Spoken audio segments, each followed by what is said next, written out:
Welcome back to another quick guide. Today I'll teach you how to use commands in Discord. Using commands in Discord is simple and can enhance your server experience. Here's how to get started with commands. Basic commands. To use commands, just type slash in any text channel.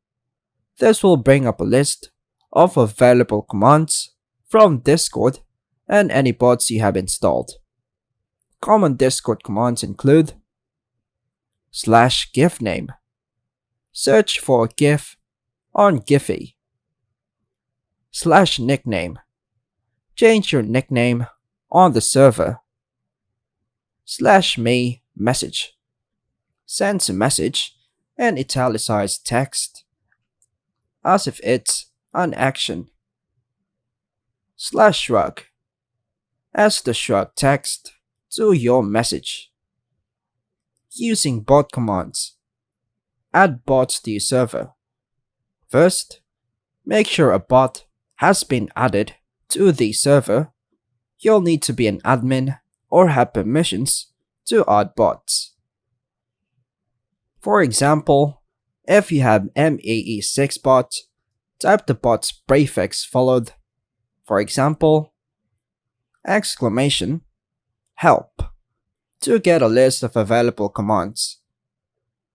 Custom slash commands.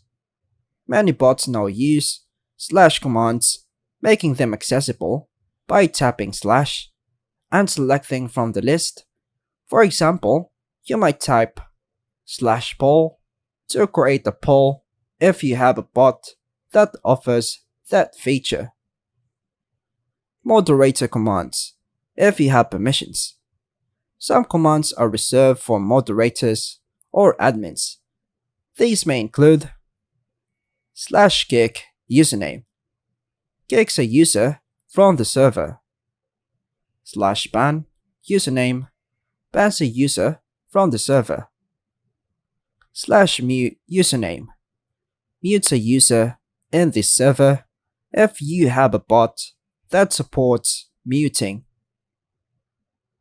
Command shortcuts. In text channels, type @ followed by a role name or username to mention them quickly. Use Shift plus Enter for line breaks within longer commands. By following these steps, you can easily navigate Discord's commands to improve communication and add functionality to your server. And that's all for now, folks. Thanks for watching.